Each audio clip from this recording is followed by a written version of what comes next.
ಪ್ರಶ್ನೆಯಿಂದ ನಾನು ಕೇಳಿಸ್ಕೊಂಡಂಥ ವಿಷಯ ಏನಂತಂದರೆ, ಈಗ ಮಧ್ಯ ವಯಸ್ಸು ದಾಟಿದೆ, ಚೆನ್ನಾಗಿ ದುಡ್ದಿದ್ದೀರಾ, ಅನುಕೂಲಕ್ಕೆ ಏನು ಕೊರತೆ ಇಲ್ಲ, ಮಕ್ಕಳೆಲ್ಲ ಒಳ್ಳೆ ವಿದ್ಯಾಭ್ಯಾಸ ಕೊಡಿಸಿದ್ದೀರಾ, ಆದರೆ ನಿಮಗೆ ನೆಮ್ಮದಿ ಇಲ್ಲ, ಚಿಂತೆ ಚಿಂತೆ ಚಿಂತೆ ಕಾಡ್ತಾ ಇದೆ ಅಂತ.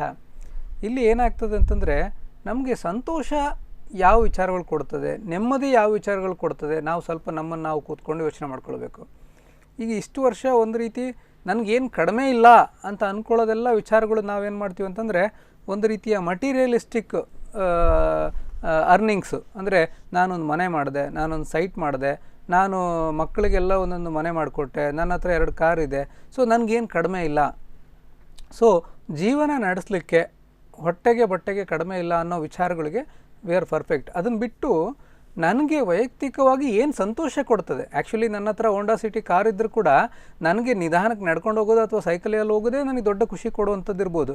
ಆದರೆ ಅಯ್ಯೋ ಇಷ್ಟು ದೊಡ್ಡ ಕೋಟಿಗಟ್ಟಲೆ ಶ್ರೀಮಂತ ಇವನೇನಪ್ಪ ಸಿಟಿ ಬಸ್ಸಲ್ಲಿ ಓಡಾಡ್ತಾನೆ ಅಂತ ಜನ ಅಂದ್ಕೊಂಡ್ಬಿಡ್ತಾರೋ ಅಂತ ನಾನು ಕಾರಲ್ಲಿ ಹೋಗ್ತೀನಿ ಅನ್ನೋದೊಂದು ನಮ್ಮ ತೊಂದರೆಗಳು. ಸೊ ಹಾಗೆ ನಮ್ಮ ಮನಸ್ಸಿಗೆ ಖುಷಿ ಕೊಡೋಂಥ ವಿಚಾರಗಳು ಏನು ಅದನ್ನು ನಾವು ಕಂಡುಕೊಳ್ಬೇಕಾಗ್ತದೆ.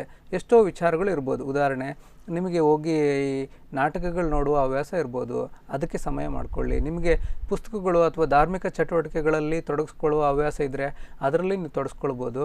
ಮತ್ತು ನಿಮಗೇನೋ ಸಂಗೀತ ಕೇಳುವಂಥ ಅಭ್ಯಾಸ ಇರ್ತದೆ.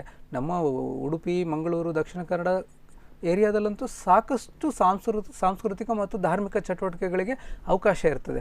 ಇಲ್ಲಿ ಏನಾಗ್ತದೆ ಅಂದರೆ, ಅಲ್ಲೋಗಿ ನನಗೇನು ಸಂತೋಷ ಸಿಗ್ತದೆ ಅಂದರೆ, ಒಂದು ಸಂಘ ಚಟುವಟಿಕೆಗಳು, ಅಂದರೆ ಗುಂಪಿನಲ್ಲಿ ಸಿಗುವಂತಹ ಸಂತೋಷ ಇದೆಯಲ್ವಾ, ಅದು ತುಂಬ ವಿಶೇಷವಾಗಿರ್ತಕ್ಕಂಥದ್ದು.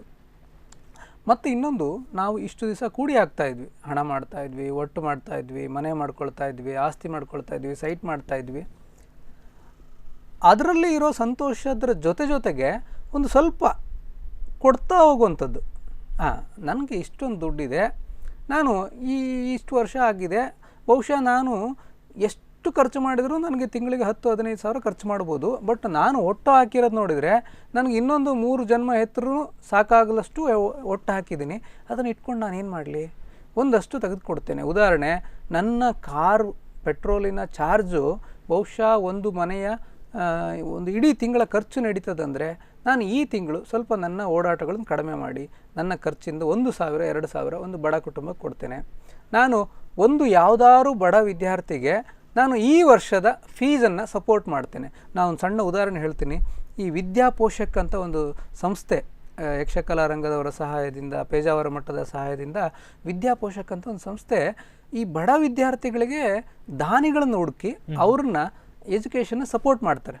ಸೊ ಆ ದಾನಿಗಳಿಗೆ ಈ ಮಗು ಯಾರಂತ ಗೊತ್ತಿಲ್ಲ, ಈ ಮಗುಗೆ ದಾನಿ ಯಾರಂತ ಗೊತ್ತಿಲ್ಲ, ಆದರೆ ಆ ಮಕ್ಕಳು ಆ ದಾನಿಗಳಿಗೆ ಬರೆದಂಥ ಪತ್ರಗಳನ್ನು ಓದಬೇಕು. ನೀವು ಕೊಟ್ಟಿರೋ ಹಣದಿಂದ ನನ್ನ ವಿದ್ಯಾಭ್ಯಾಸ ನಡೀತಾ ಇದೆ, ನನ್ನ ಜೀವನ ಸಾರ್ಥಕ ಆಗಿದೆ, ನಿಮ್ಮ ಋಣವನ್ನು ಯಾವತ್ತೂ ನಾನು ಮರೆಯುವುದಿಲ್ಲ, ಈ ಮಾತುಗಳು ಇದೆಯಲ್ವಾ.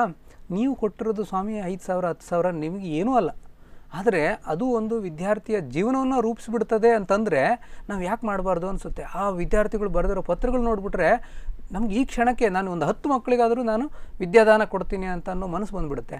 So the joy of giving, ನೀವು ಇನ್ನೊಬ್ಬರಿಗೆ ಕೊಡುವಂಥ ಸಂತೋಷ ಇದೆಯಲ್ವಾ, ಅದು ನಿಮಗೆ ನೆಮ್ಮದಿಯ ನಿದ್ರೆ ಕೊಡ್ತದೆ, ನಿಮಗೆ ಖಂಡಿತ ಸಂತೋಷ ಕೊಡ್ತದೆ. ನಿಮಗೆ ಇನ್ನಷ್ಟು ವರ್ಷ ಬೇಕು ದೇವರೇ, ನಾನು ಇನ್ನಷ್ಟು ವರ್ಷ ಬದುಕಬೇಕು, ನನ್ನ ಬದುಕಿನಿಂದ ಇನ್ನೊಬ್ಬರಿಗೆ 4 ಜನರಿಗೆ ಸಹಾಯ ಆಗ್ತದಂದರೆ ನಾನು ಯಾಕೆ ಬದುಕೋದಿಲ್ಲ. ನನ್ನ ಹತ್ರ ನಾನೇನು ಹೊಟ್ಟು ಹಾಕಿದ್ದೀನಿ ಆ ದುಡ್ಡಿನಲ್ಲಿ ಒಂದು 4 ಜನಕ್ಕೆ, ಒಂದು 4 ಕುಟುಂಬಕ್ಕೆ ನಾನು ಬೆಳಕು ನೀಡೋಕ್ಕೆ ಸಾಧ್ಯ ಆದರೆ, ಈ ಬೆಳಕು ಅಂದ ತಕ್ಷಣ ನಾನು ಇನ್ನೊಂದು ಮಾತು ನೆನಪಾಯಿತು. ಈ ಭಾರತೀಯ ವಿಕಾಸ್ ಟ್ರಸ್ಟಿನ ಮುಖ್ಯಸ್ಥರಾದಂತಹ ಕೆ ಉಡುಪ ಅವರು ಹೇಳ್ತಾ ಇರ್ತಾರೆ ಅವರು ಒಂದು ಬಡ ಕುಟುಂಬಕ್ಕೆ ಒಂದು ಸರಿ ಸೆಲ್ಕೋ ಅವರ ಕಡೆಯಿಂದ ಒಂದು ಉಚಿತ ಸೌರ ವಿದ್ಯುತ್ ದೀಪ ಕೊಡಿಸಿದ್ರಂತೆ. ಉಚಿತ ಸೌರ ವಿದ್ಯುತ್ ದೀಪ ಕೊಡಿಸಿದಂಥ ಆ ಬಡ ಕುಟುಂಬದ ವ್ಯಕ್ತಿ ಇವ್ರಿಗೆ ಸಿಕ್ಕಾಗ ಹೇಳ್ತಾರಂತೆ, ಕಣ್ಣೀರು ಹಾಕಿ, ಸ್ವಾಮಿ ನೀವು ನಮ್ಮ ಮನೆಗೆ ಬೆಳಕು ಕೊಟ್ರಿ, ಆ ಸಂತೋಷದಲ್ಲಿ ಆವತ್ತು ರಾತ್ರಿ ನಾನು ನಿದ್ದೆನೇ ಮಾಡಲಿಲ್ಲ ಅಂತ. ಅಂದರೆ ಇನ್ನೂ ಈ ಕಾಲದಲ್ಲೂ ಈಗ ನಾವು ಇಷ್ಟು ಒಳ್ಳೆಯ ಲಕ್ಸರಿ ಲೈಫ್ ಲೀಡ್ ಮಾಡುವಾಗ ಎಷ್ಟೋ ಜನರ ಮನೆಯಲ್ಲಿ ಬೆಳಕಿಲ್ಲ, ಎಷ್ಟೋ ಜನರ ಮನೆಯಲ್ಲಿ ಮಕ್ಕಳು ಇನ್ನೂ ಹಣಕಾಸಿನ ತೊಂದರೆಯಿಂದ ಓದಲಿಕ್ಕೆ ಹೋಗ್ತಾ ಇಲ್ಲ. ಸೊ ಅಂತಹ ಅನಾನುಕೂಲ ಇರೋವ್ರಿಗೆ ನೀವು ಸಹಾಯ ಮಾಡಿ, ಖಂಡಿತ ನಿಮ್ಮ ಚಿಂತೆಗಳು ಹೋಗ್ಬಿಡುತ್ತೆ ಅಂತ ನಾನು ಹೇಳಲ್ಲ, ತೀವ್ರತೆ ಕಡಿಮೆ ಆಗ್ತದೆ.